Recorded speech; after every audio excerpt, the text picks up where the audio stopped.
the word jihad translates to struggle. It could be all kinds of struggle, but the actual word translates to struggle. I think as an Arabic speaker, I should be the one to define what jihad means and not Google, which is not Arabic, right? Just making that clear. Anyway, I went to a big Muslim convention just this past year. And I went to a Muslim banquet. I did a keynote speech, and I was trying to like motivate these Muslims to, organize in the resistance. And I said to them that there was a story where a man asked our beloved Prophet Muhammad, may peace and blessings be upon him, what is the best form of jihad or struggle? And then our beloved Prophet Muhammad, may peace and blessings be upon him, responded and said, the best form of jihad or struggle is a word of truth to a tyrannical ruler. That's it, right? Right? That's what happened. Everybody clapped. It was great. Chatted with some folks, then I went home. The next day I wake up and I'm trending on Twitter. And Donald Trump Jr., the son, now this is how crazy this is now, listen to me here. The son of the President of the United States of America was calling for my arrest for treason, for calling for a holy war against the President of the United States of America. I swear to God, go Google it, I'm telling you, it's horrible. Every celebrity, alt-right personality in America was going after me online. I was getting death threats. People were doxing my home address. It was crazy. The reason why I share that story is because I had a choice to make at that moment.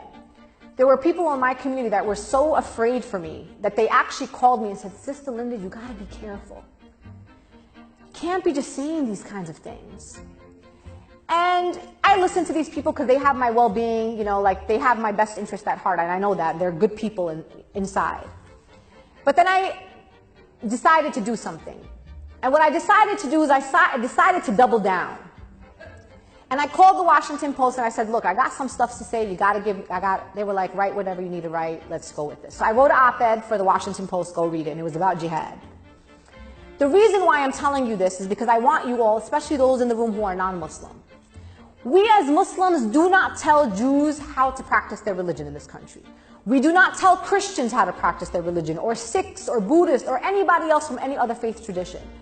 And in that moment, I decided, why should I allow anybody else to define how I choose to practice my religion freely, as long as I am not engaging in violence or inciting violence against any communities?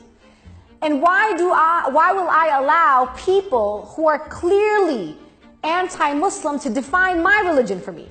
How is someone who's anti-Muslim going to define what Sharia is, or what jihad is, or what other concepts in Islam are? For me, I drew a line. And I said, you know what? It's not happening on my watch. And I'm going to defend my right in this country to be a full Muslim. And I also have the Council on American Islamic Relations who's going to defend my right to be a full Muslim in these United States of America. So if there are questions that you have about Islam, if there are things, I don't want you to be shy. I don't want you to feel like questions are inappropriate. I love when people ask me questions about Islam. Is it true this? Is it true that? What do you think about this? That's cool. If you want to know about Islam, it might make sense for you to ask a Muslim. That's my advice.